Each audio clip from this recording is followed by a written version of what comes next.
Glasses got to go on because I cannot read the screen without my glasses. I do not know why I keep trying to attempt to do this with no glasses on when I know I good and well can't see. Um, Good morning on Facebook and YouTube. Good morning on TikTok. I'm just gonna just chill here. Let's see. Let's see. You know what? Let me get a vibe. Let me get a vibe for the energy real quick as people are coming in. Great rising and good morning. Good morning and good day. TikTok always first in the building. TikTok first in the building. Good morning. Good morning. Good morning. Make sure y'all tap the screen with a good like and say good morning.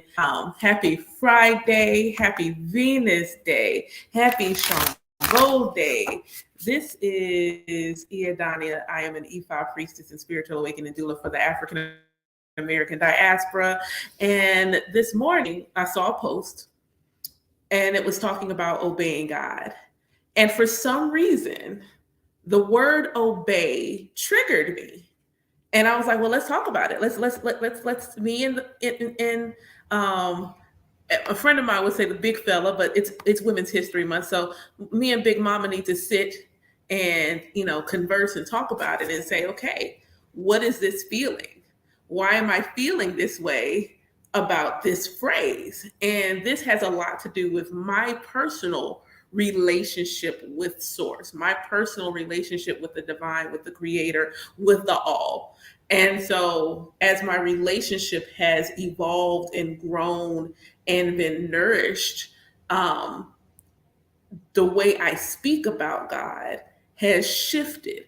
And for me personally, I'm a Black woman, clearly. Certain things remind me of how certain things were brought to my ancestors as a way of control and dominance. So anything that makes God feel like God is literally sitting someplace wanting to dominate me does not resonate with me because I don't feel like that's my relationship and how I perceive source. I'm breaking from that. And so for me, I have to use words that allow me to align to the source in a way that feels good, natural, and whole to me.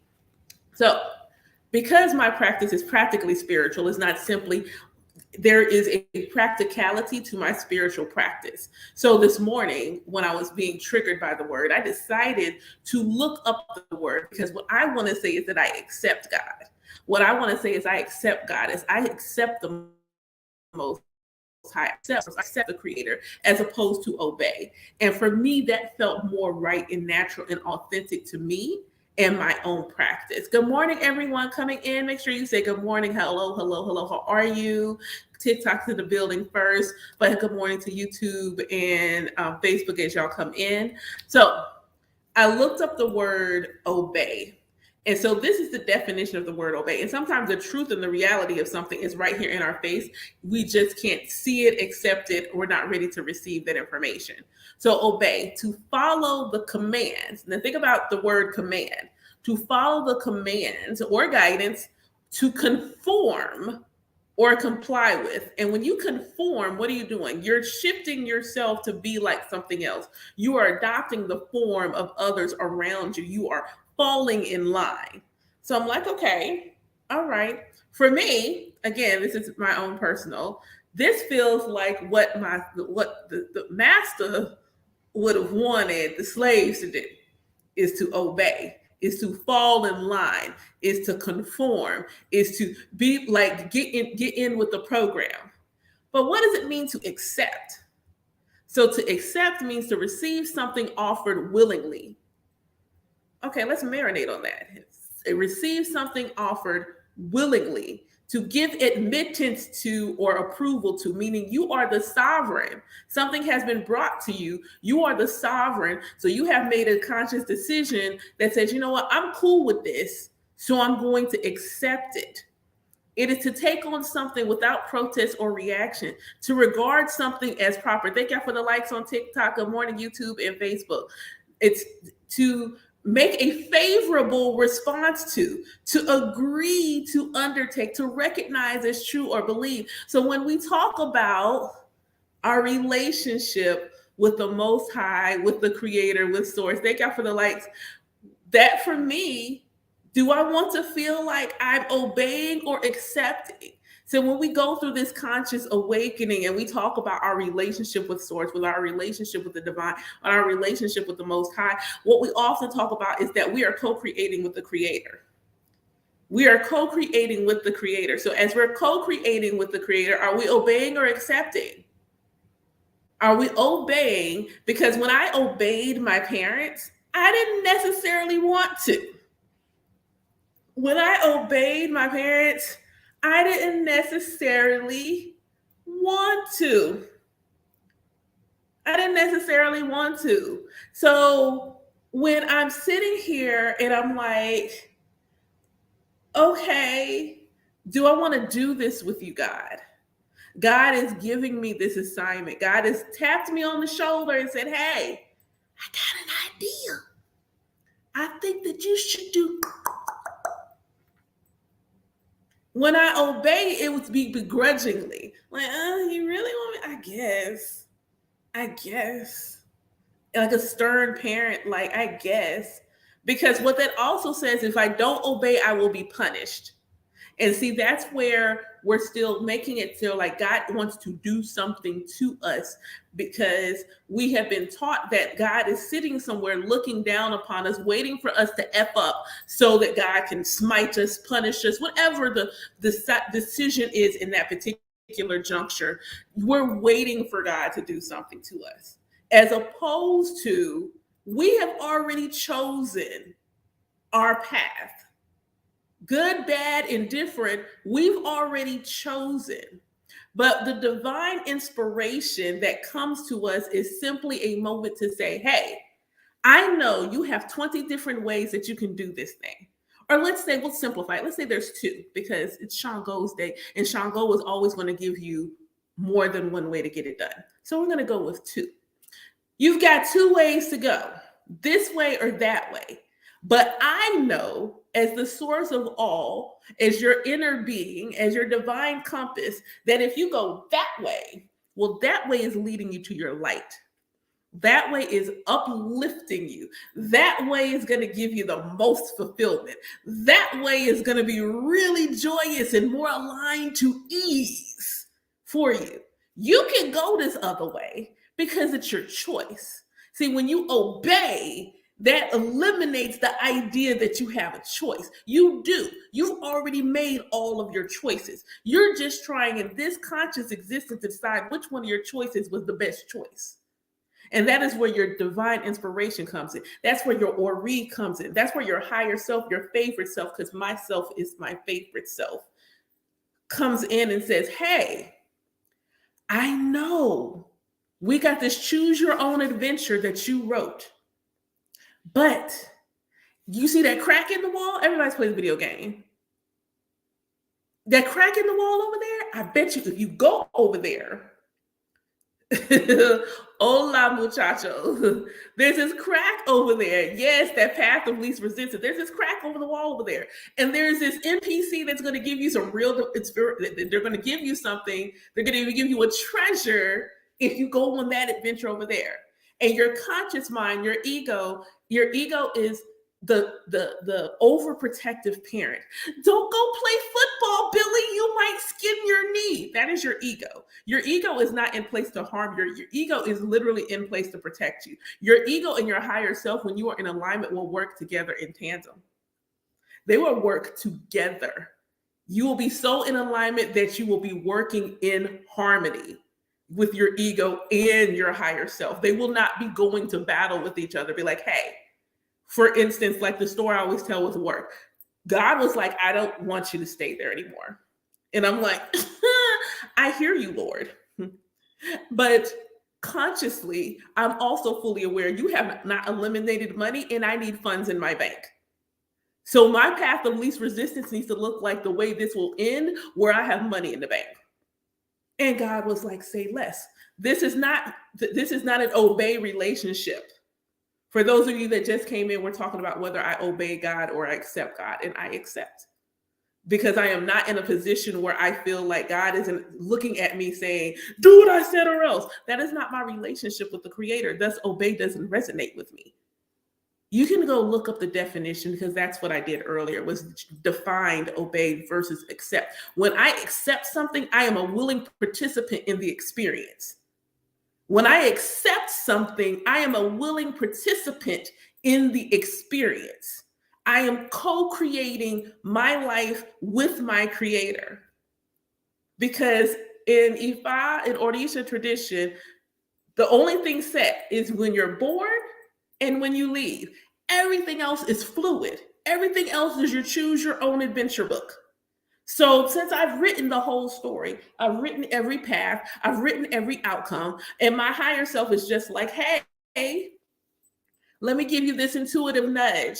I bet you if you do this thing, you're gonna go to this is gonna be the bomb. It's gonna be the bomb experience if you go this way.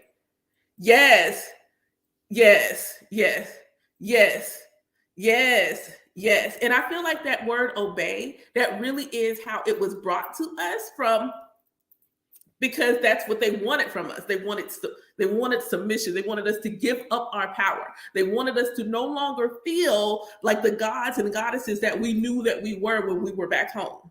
So they had to break that down, and they had to give us words, and words have power.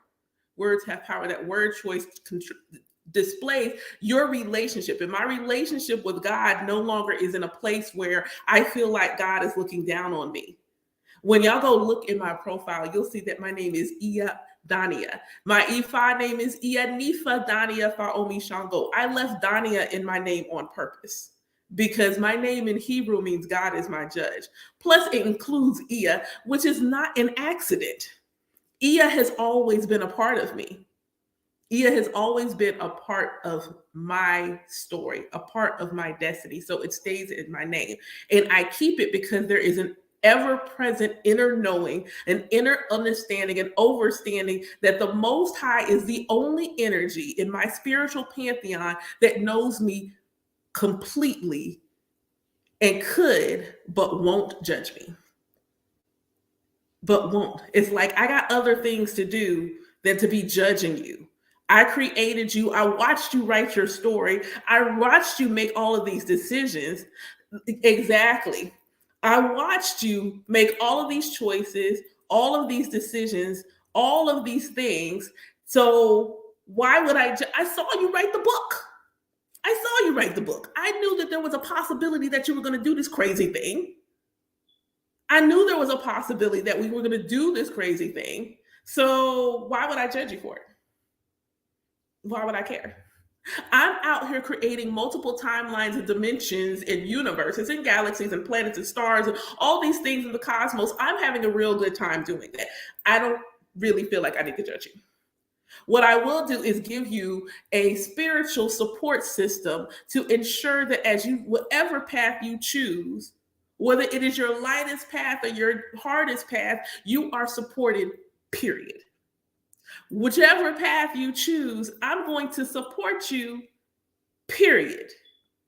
When I was sitting here and I was like, look, Lord, because I know how to check in with myself. I know what it feels like when this is ego spitting me into a spiral so that I stay complacent and I don't allow myself to ascend, and whether it is my favorite self, because my higher self is cool in terminology, but my higher self says, no, I'm your favorite self because I'm not higher than you. We are one. This is the favorite path. This is the one where we have the most fun. This is the one where we have the most prosperity and abundance. This is our favorite self, and I'm in love with that. So my favorite self and I know what the voices sound like. I know when they're speaking in the chorus, and I know when they're like, they're not in agreement. I can tell. So I sat there and I was like, I was fully aware this is my higher self and the source coming to me like, hey, there's a reason you don't like this word obey. So I decided to divine because I'm a master diviner and that's what I do. And so I'm divining over this. And I said, Lord, what does it feel like? What is the energy like when I come to the phrase, obey God? What is that energy? Show it to me. Give me a visual so that if I talk about it, I can give someone else a visual for me. And as I keep saying for me, because everyone's relationship with the source is different. Some people are meant to be on a path where it feels subservient for them, because the notion that them and the Most High is one, they are not in this lifetime meant to remember it that way. Let me say that again, because sometimes spiritual folks want everybody to have the same journey as them. That I am fully aware. Everyone ain't supposed to walk around knowing when they look in the mirror, they see God. That is not everybody's path and purpose. But for those of you listening, even if you don't consciously know, but there's a party that says this is part of your journey, then I'm going to share this. So I said, God, what does it look like? What does it feel like? What's the energy when I say obey God? How does my favorite stuff feel? How does it feel to me? This is the visual. You don't have to read tarot or nothing. Look at that picture. What do you see? Do you see the tears? Do you see the stress? There's still light there, but look at how that makes you feel. And hold on, because I got two cameras. So sorry, YouTube and Facebook. There you go. Let me be nice. Okay. So when I ask, okay, Lord, what does it mean? What does it mean? What does it feel like when I say I accept God? Here's the visual. That's the visual I get. This is what it feels like for me when I say I accept God. What is that like? You don't have to read tarot. You don't have to do anything to literally look at the picture and see the contrast in the imagery and the energy. And it's so vastly different. One looks darker. There's not an absence of light there. That means God is still present in that first energy, but the relationship between that person's light and is not a happy one. It's a sad one. And as a spiritual awakening doula, when I watch people's content, sometimes that's what I see. I see their relationship with their spiritual awakening like this. This is their relationship with their spiritual awakening. And my relationship with my awakening has been like this. It is not that there have not been challenges and things that have come along in my life, even after going through my conscious awakening journey, but my spiritual awakening has been the tool, the resource, the technique that has allowed me to move through those challenges in a way I could not have done before. Had I been laid off, I was laid off in October. If I had been laid off pre-awakening, the level of panic, the level of, oh my God, what am I going to do? Why am I being punished? Because that would have been the very next thing. Why am I being punished? Why? What did I do wrong? Why is God punishing me? Because that was my relationship with the Creator previously. Why is God punishing me? My conscious spiritual awakening, because you go through multiple, you're just not always consciously aware. So the conscious spiritual awakening gave me tools. The moment the conversation finished and let me know I was going to be laid off, the first thing I did was went to my altar. The first thing I did is went and said, Lord, what is this supposed to be teaching me? What is it supposed to be telling me? What am I supposed to be learning from this moment? Why is this happening? So, I'm an Ifa priestess. So the Odu that came up, the Holy Scriptures word from the Orisha tradition came up was Ogunda Ogbe. And Ogunda Ogbe is the removal of obstacles that allows me to have an open road to fulfill my destiny. Let me say that again. I got laid off, and the message that came to me from the Most High was, I have removed an obstacle in your way. I have removed an obstacle in your way to go the way that my destiny is wanting me to go. It's no longer in your way. You're no longer going to be held back. I've opened this road for you so that you can move forward. I've opened this road for you if you move forward. Allow or not allow things in our life, even blessings or hardship. Ashe. And there's a level of personal accountability that comes with a conscious spiritual awakening that not everybody wants. There is a level of personal accountability in our conscious spiritual awakening journey that not everybody wants. No one wants to be told that, hey, all of these things in your life, honestly, you kind of chose them. And you're like, what? What do you mean? I didn't choose to kick that table. You kind of did. For whatever reason, you decided that on this day you was gonna kick your big toe was gonna hit the table. You're gonna say a bevy of bad words, but you don't know why. All you know is that ish hurt. That's what you know, is that it hurt.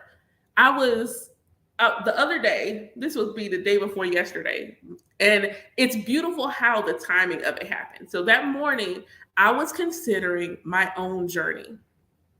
I was considering my own journey and considering the things that I experienced in my life and considering the fact that my Ori, that my destiny decided that somewhere along the way, these experiences needed to happen. But what I also realized is that the physical manifestation of the spiritual experience may be different. So you may have said, and then some people's like, be careful what you ask for. So you're like, God, make me strong. And you're not being specific. You're not being specific. I want to be stronger. I want to be stronger. So the universe is like, oh, okay. Well, let's give you something really hard to do. Let you accomplish it. And hey, now you're stronger. No, that's not how I want to get strong, Lord. Like, can we find a way to do this in a different way? Sometimes we're not specific enough in our ask. So when we write our story and we're writing our destiny, we're saying, I want to be ... Then our experiences as we go through life are making us be that. So somewhere in my life, somewhere in my destiny, I have it written that I wanted to be able to advocate for people who had gone through specific things. I wanted to be able to advocate, to be able to support, because sometimes when you come to someone and you need their support, you want to know that they understand where you're coming from. So if I'm going to go ahead and say trigger warning right now, trigger warning. I'm speaking to someone who has gone through an assault. And they're like, I can speak to this person, but they've never experienced it. So they don't know what I'm going through. They don't know the work I'm trying to do on the inside. They don't know about the womb healing, the sacral chakra healing, the root chakra healing that I might need in order to heal and release the pain from this assault. I do.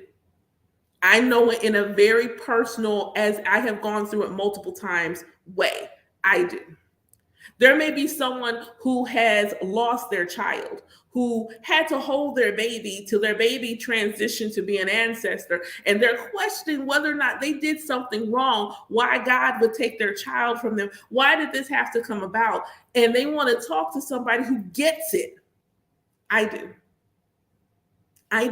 I know what it's like to have gone through most of your life feeling like you could not bear children. And then the moment that you are allowed to be pregnant, you have to hold your firstborn child for 30 minutes and watch them take their last breath. I know what that feels like. I also know the healing that my ancestral veneration practice brought to me. My ancestral veneration practice brought me healing. It allowed me to bond with my child in a whole new way. He is physically gone, but he is never gone. Someone else could not have that conversation in the same way that I could have that conversation had I not gone through that experience. Was that experience hard? Absolutely. Absolutely. There are days, there's nothing I want more than to see 3 of my sons running through the house. I would love to be able to see that. But that's not, what his purpose was. And he has been elevated because of what he did to show me what I needed in my physical body, because that was the other lesson. There was something in my physical body I needed to do in order to bring his brothers to this world.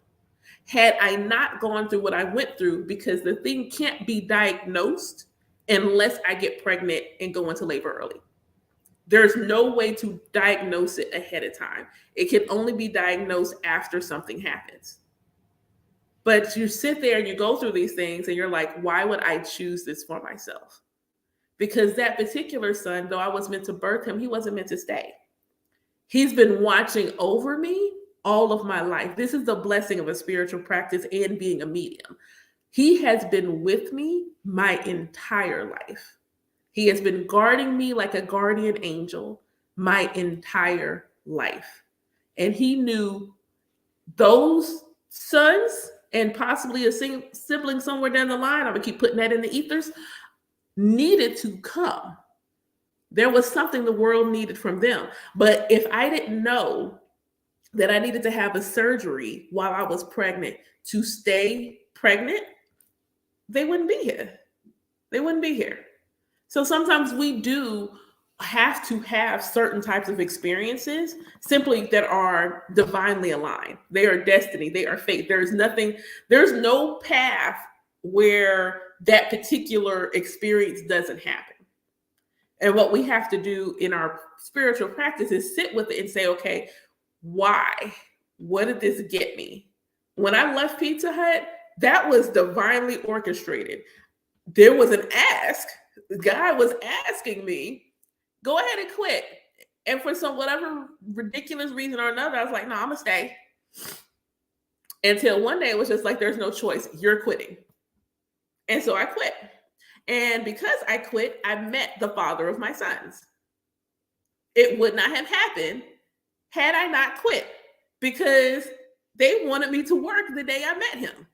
The day I met him, I was scheduled to work. Had I not quit, I would have been at work. Had I not quit, I would have been at work. And I'm like, okay. So I've sat there and I'm looking at all these journeys and all these things, and there's personal accountability. There's personal accountability in my soul's journey, in my experience. And what I've been fortunate enough to do is allow myself to accept the wisdom and the guidance from source to allow me to flow. I don't always get it right. And I'm a whole psychic medium. I got a real strong intuition. I don't always listen. I'm still human. That's the other thing. I am as much divinely human as I am gloriously goddess. And there's this notion that you have to negate your humanity. If God didn't want to experience humanity, I wouldn't be here. You wouldn't be here. None of us would be here. Thus, we are supposed to have human experiences. We are supposed to still, in fact, have these human experiences, which means our emotions. Our emotions are a part of our human experience that connects us to our spiritual self. They give us message. We either like something or we don't like something. And our emotions will let us know. Something is vexing us or something is bringing us joy. Our emotions will let us know. We're supposed to have the emotions. What we aren't supposed to do is allow them to overtake us in a way where we can't hear the message. We're just overcome. Obstacle is a door closing. So yes, sometimes it's not an obstacle. Sometimes it is GPS is rerouting. GPS is rerouting. GPS is rerouting. You're going in a different way. I didn't block you. I'm rerouting you. I just sat there and I thought about how many times I applied to be a manager at my last job. And it'd be one thing if the feedback I got, you get your interview feedback and they're like, oh, you should have done that. Nope. None of that. In fact, all the interview feedback was, you are the bomb. You are freaking amazing. I did not know that you were this awesome. And now I know that you're this awesome, but I still didn't get the role. And you think about this from a work perspective, like take your spiritual stuff, you're human. This is your human perspective. What am I supposed to do with that? How am I, what? And after a while, I realized God is stopping me from getting a promotion because there's no other explanation. Everyone else is saying I'm the bomb, but they're still choosing someone else. Why am I hitting this ceiling? Because apparently I'm not staying. Apparently I'm not going to stay. And so I sat there and I was like, okay, where I'm going? If I'm not staying, Lord, where's I'm going? Where am I going? I did not, if you asked me, even just 5-10 years ago, hey, you're going to have your own business and you're going to be a spiritual healer and you're going to be doing divination. I could never. Even at the height of my conscious awakening in 2020, could never. So like you're going to be sitting and you're going to be video and you're going to be talking about your relationship with God and how your experience with God has been, and hopefully helping somebody else have a deeper and more profound connection. Oh no. Oh no. Oh no. Oh no. No. No. Could not even have begun to imagine it. Could not fathom it. But yet, here I sit, the grown up version of the little girl who always felt like she was the most powerful weather witch in the world, sitting here, even discovering Orisha, I didn't think I was going to initiate.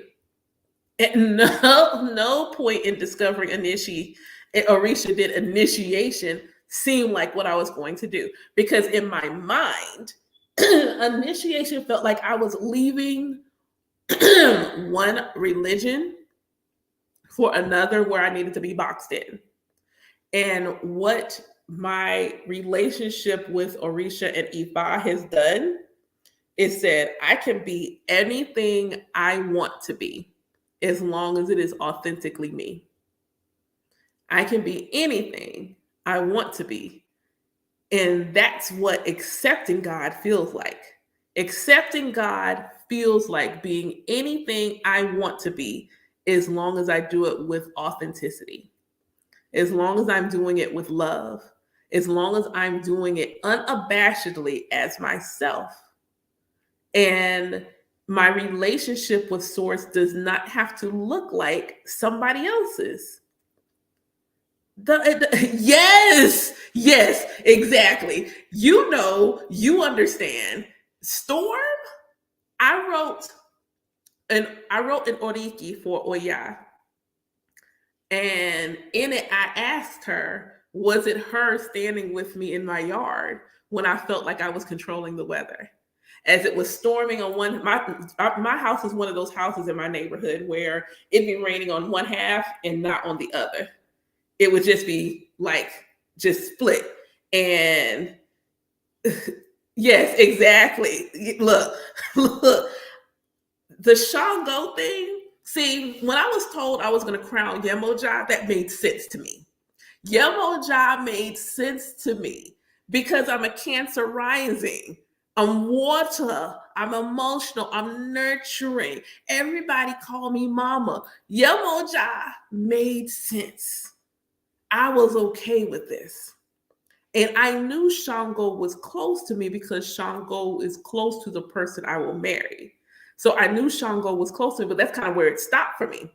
But then I get that, speaking to my elder, and she's like, you gonna crown Shango? What? What do you mean? Because for me, Shango's introduction to me from other people was always like the flyest person in the room, like that was my introduction. And now there is so much of Shango's journey and story that is like the reluctant leader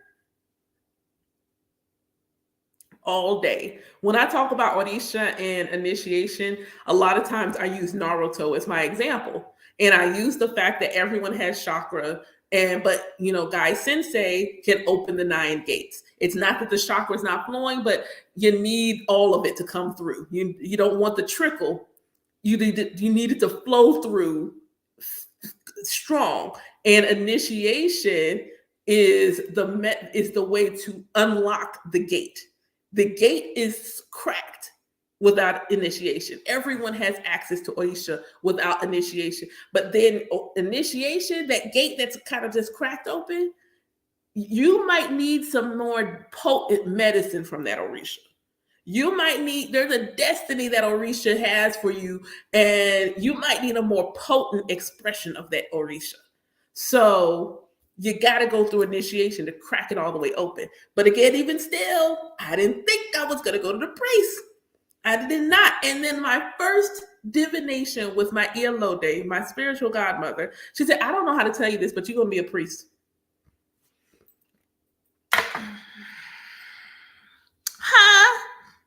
But even in my I knew it. There was no part of my being that said she's wrong. None. Not a single solitary soul. There was no trepidation. None from my ego, none from my favorite self. It was simply like, yeah, that's true. And I'm just like, yeah, it's true. And For a minute, I still, even after it happening, ran from it because the word priest, it, there was a connotation to it that like felt like Christianity, and I had to find what being a priestess would look like for me. They really are. Even when you get divination from me, I always open my session with a client and I say the same thing every time. My intention with this session is to not tell you something new. It is to tell you something that your spiritual team has already been trying to show you, but you did not understand. So, a side effect of divination with me, it doesn't matter your gender. The side effect of divination with me is you're going to cry. And the reason for your tears is that your spirit will be like, yes, they finally heard it clearly. And your inner knowing is like, yes. And your heart is like, yes. And your physical body is like, oh my God. And then you cry. It's just a side effect. I don't go into it wanting to make people cry, but I can't ignore the fact I have yet to give one divination, even on a collective level, where someone didn't cry. So I just kind of just said, I accept it. I just accept that's what it is. And for me, the medicine for Shango is show up and not be afraid. Shango for me is like, and even that connection has evolved. Initially, Shango was like a protective father. Is like, hey, you know what? You want to get to her, you got to go through me, which is still the case.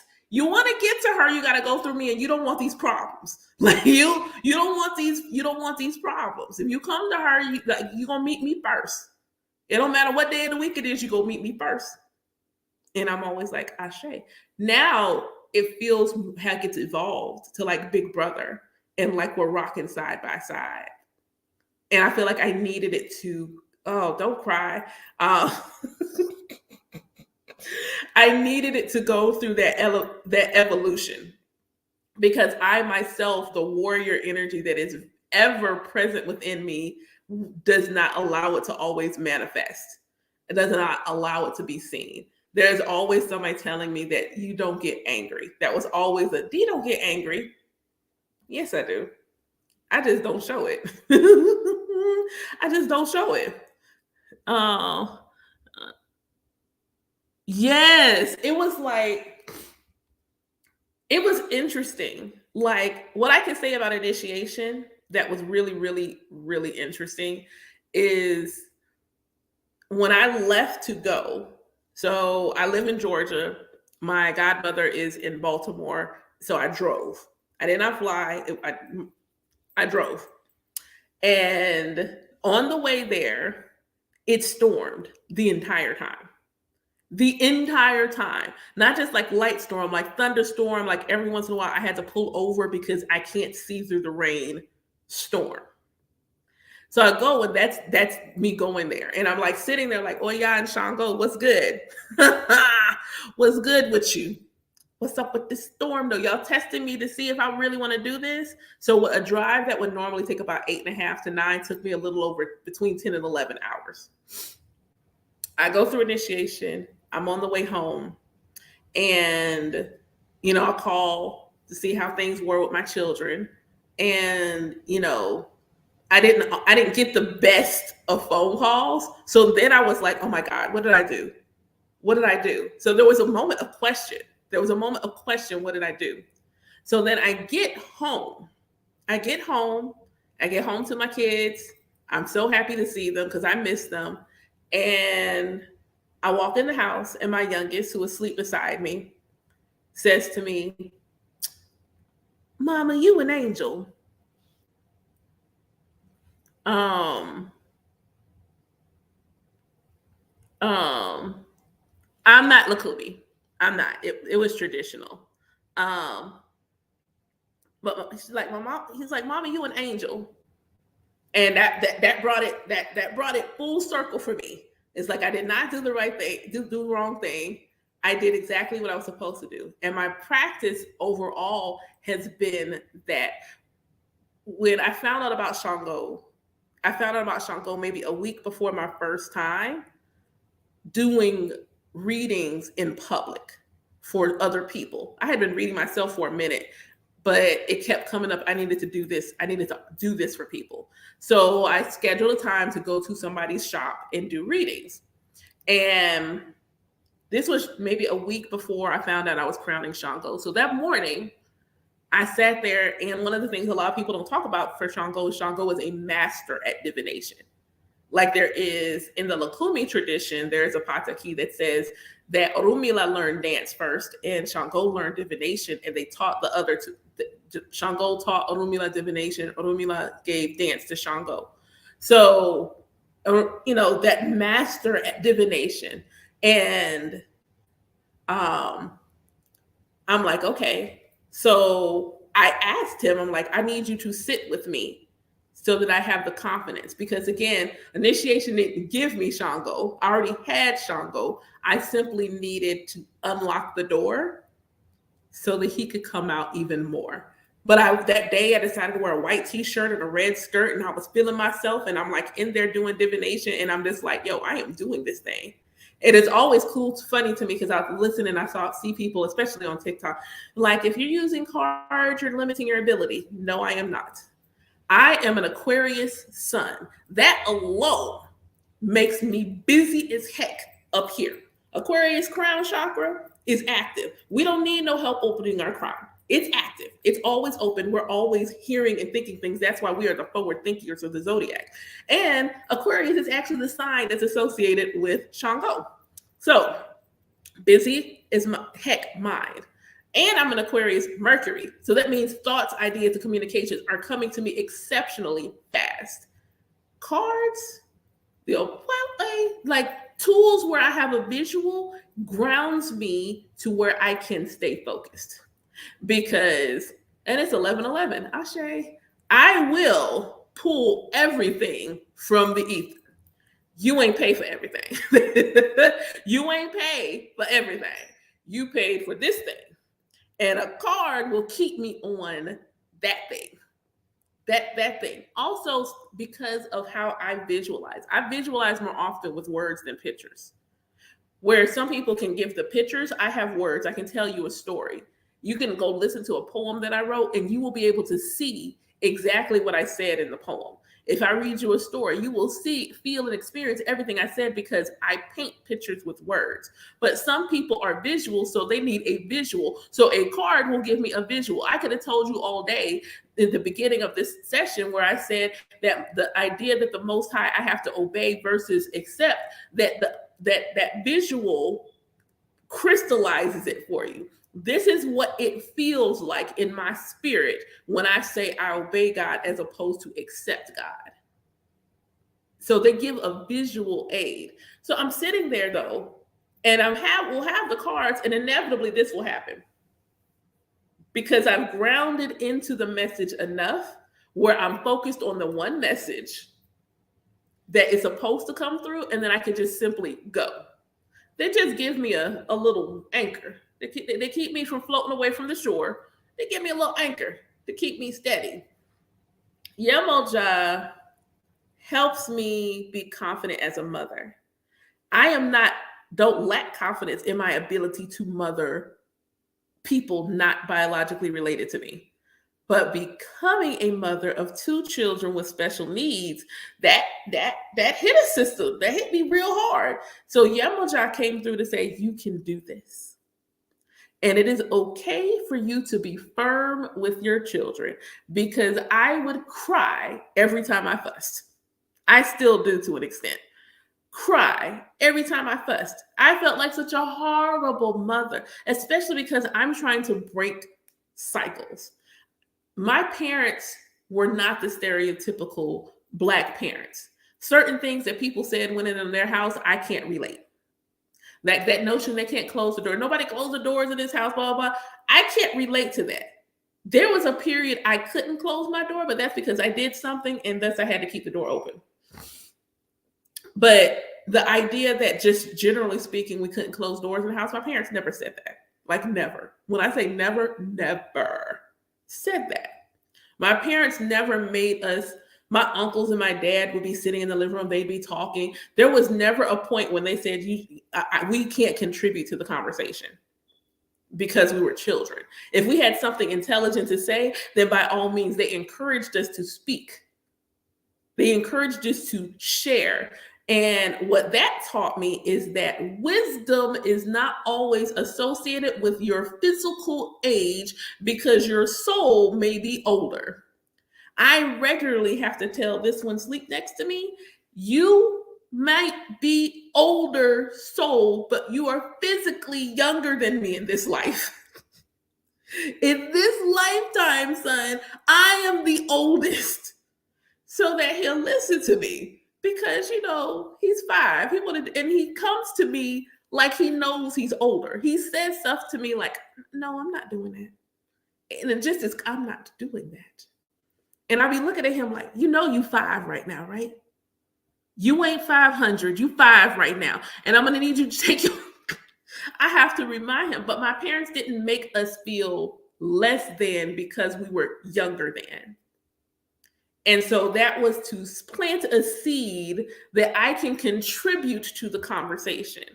It planted a seed. And now as I'm speaking about this, the conversation I had recently is coming full circle because one of my god siblings told me like they felt like I was socially awkward when they met me. And I'm like, because I am socially awkward.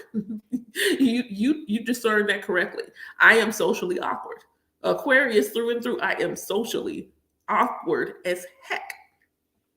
And it would throw me because my best friend, he would tell me if I walked into a room, it was only me. That's Shango.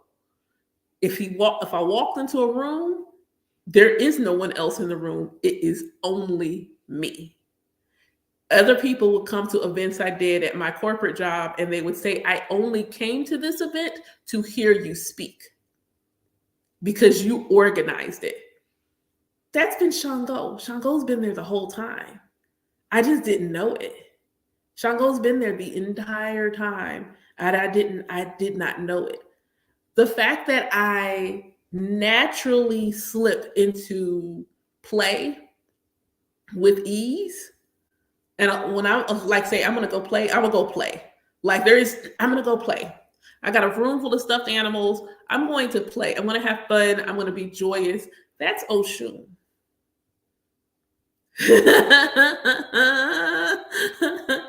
I'm speaking to your life right now. I am playing your life with my words. Yes. Like I sit there and it's like, I come through in that playful energy, that creative energy, that sensuality. Like you go listen to some of my poetry, I have no problem with my sensual self.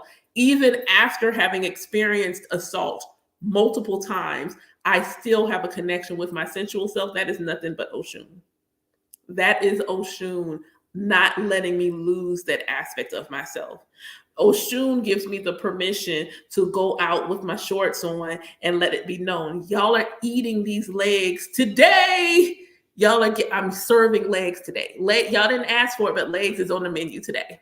And it's dark meat. Legs is on the menu and it is dark meat. Oshun gives me permission to do that. Oshun gives me that permission to be myself with audacity. Like that self-love, like I want to be in love with myself. Let me walk past the mirror. Let me send myself pics. That is Oshun through and through. And just like that feeling where I'm going to crown Shango, the feeling like I needed Oshun's medicine was there, even though I didn't initially crown her. Not yet anyway. That's coming. That's coming. But it's like I felt like, it's like that's what's on the menu. I'm serving that. Like, I don't care what kind of shoes I have on. I could have Charles Barkley's on. These legs are always going to give.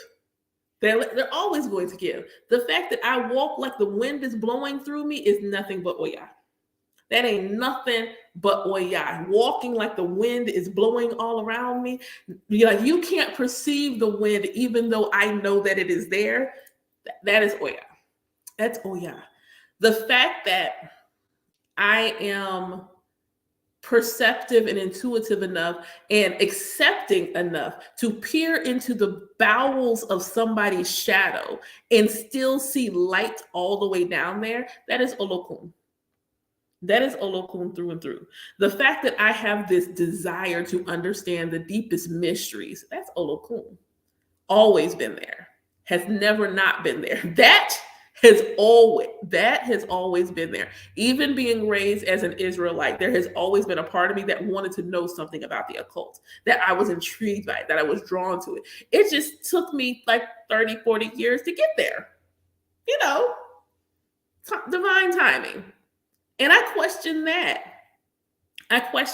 Like 2020, so what is that, 3 years ago? So I was 41 and had just turned 41. 41 when I was aware I was having a spiritual awakening. 41 to discover Orisha. 41 to get the fullness of my birth chart and my numerology chart. 41 to learn to read. 41, all of these happened when I turned 41. And here's a little on numerology, little fun for you. So 41, 4 plus 1 is 5. 5 is the number of change. 5 is the number of things are about to change. So that was a huge year of change for me after my 41st birthday. And I question, because every teacher, every elder, because elder again doesn't necessarily mean age. Every elder, even my spiritual godmother, the one who crowned me, the one who initiated me, she's younger than me. But her soul, her wisdom is so deep. And she had been so deep in her practice. That's why that session I said, don't look for your elder to always look and be older than you, because the most profound learnings and teachings that I have received have been from people younger than me. It's not that I didn't meet some people older than me later, but the people who laid the foundation for my spiritual journey and is now all younger. Somebody, I think she's maybe 6 years younger than me. She was my first mentor. And she asked me the most important question of my journey. What do you want? What do you want this to do for you? And my answer was, I want a relationship with God. That's what I want. I want a relationship with God. She didn't teach me Orisha. All she did was help me with my spiritual gifts. Because the moment I said I want a relationship with God, all 6 of them manifested. Just every clear, all at the same time. Being a spiritual, one of the points of a journey is that connection to your spiritual gifts and not overwhelming you. And that's what my first mentor did. She helped me ground so that my spiritual gifts did not overwhelm me, because it can be overwhelming all of a sudden. And what she taught me is how to have sovereignty. See, obeying God does not give you sovereignty. Accepting God does. And so what she taught me is how to have sovereignty in my spiritual practice. So I immediately, like early on, the moment I knew I was probably tapping in, I was like, hey, let's talk about it. These are the things that are not going to make me okay and continue on my spiritual journey. These are the things. You can't knock stuff over in my house. I love you. You can't knock stuff over my house. That will quick, fast make me go backwards. That's not how you're going to make me go forward. Nope, you can't knock stuff over my house. I can take a whisper, but I'm going to need it. We're going to work on the voice and all those good things. We can't. There were just certain things I wasn't going to I knew what would make me keep going forward and what would, make me go backward. And I'm honored in the fact that that's why I say my spiritual journey has always looked like the 10 of Pentacles and the 10 of Cups has been emotionally and practically fulfilling, because I took as much control as I can have in how it would manifest. I took as much control as I have. When I feel one with spirit, and 90% of the time, if I'm doing a video or something, whether you can tell it or not, they're always there.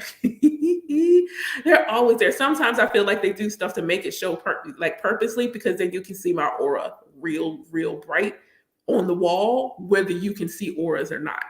You're gonna see it. They're like, hey, we don't care whether they got clairvoyance or not. They finna catch this aura today. We just want them to know.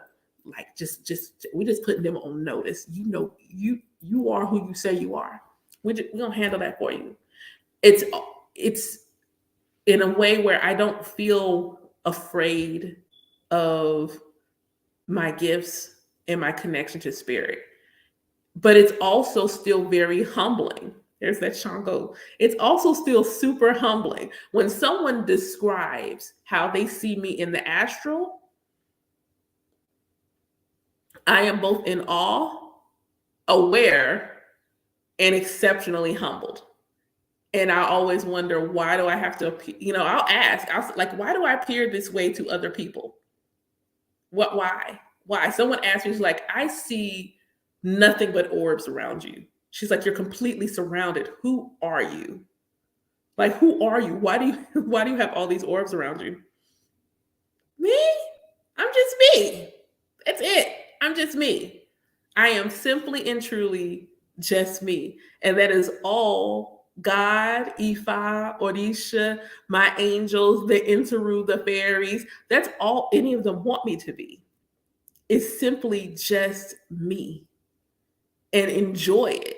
So that's what I do. Some people's like, we're priestesses, we're not witches. I'm both. I'm not going to disown the word witch because the little girl me, that was the word that she had. The word my inner child had was witch. The word my inner child had for wanting to sit around and make potions and things all day, and she was mixing grass and dirt in a pot because that was her cauldron. Yeah, she was a witch. And not only was she one, she said she was the most powerful one, period. So, my inner child is pleased. Someone asked, how do you do your inner child work? I go back and do the things that I loved as a kid. So every once in a while, I sit and look at the birth chart because I liked astrology as a kid. I like doing the numerology on random stuff because I like numerology as a kid. Exactly. The divine is not limited, so why limit ourselves? My practice, I can find God anywhere because God is literally everywhere. I'm going to find God anywhere because God is literally everywhere. And that's what I didn't have. That's the part I didn't have. I just felt like God is somewhere in the clouds, watching me, waiting for me to mess up, waiting to punish me. Oh my God, I should do this or else God's going to kill me. And then for me, I was raised as an Israelite. So, then you have the whole, you're one of the chosen people. And if you do this, you'll no longer be chosen. So then I'm like, oh my God, I'm not going to be chosen if I do this thing. And God, I still choose you every day. All of you. I still choose you at your best, at your worst, every single day. That is my relationship with God. I choose you every single day. Every day, every single day. I don't care what day of the week that you rest, but understand that I took a break. In every single tradition that acknowledges a higher power, in some capacity, I took a break. Whether that was a literal break, I stopped doing it, or I delegated 1,000,001 tasks to 1,000,001 aspects of me, and they handled it, and I took a break.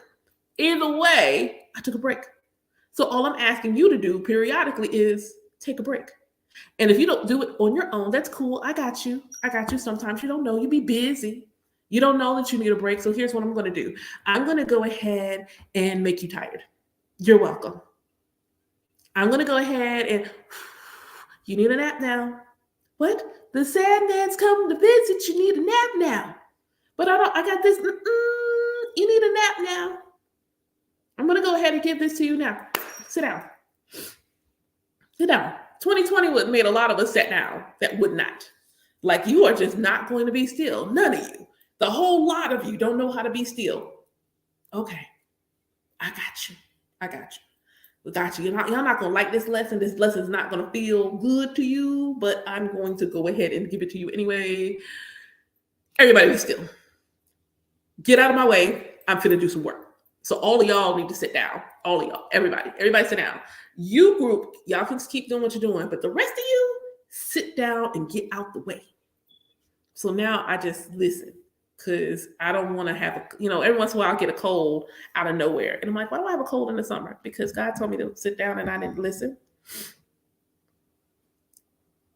Yes, yes, yes. And oh my God, I can have a whole conversation on simply the blessings of 2020, the fruit 2020 brought to my life. So many blessings. And I would, but I just looked at the clock and it's 11:30, which means I have to go and pick up my small human, the other one, because I got another one. I'm so sorry. Y'all will learn I got musical Tourette's. I got musical Tourette's. So, as always, I always leave y'all with an inspired action. So, today's inspired action is today, do not obey God, accept God. That's your inspired action today. Today, do not obey God, accept God. Willingly embrace with joy that which wants to come to you. Willingly embrace with joy that which wants to come to you from source. Go ahead and sit with your creator, with the book of your life that you created, and ask, hey, which part of this choose your own adventure we doing today? I want the fun part. I want the easy part.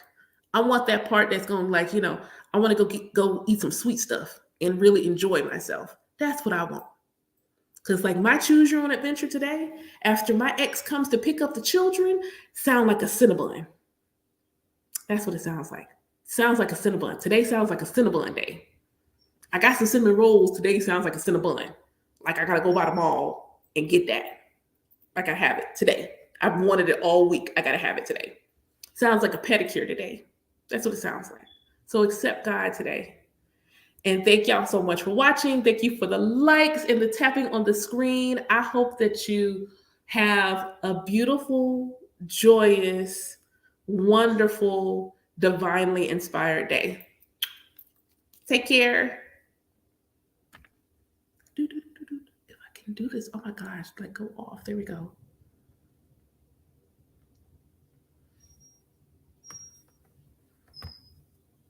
Here we go. All right, now I got it. Jelani Bonnie.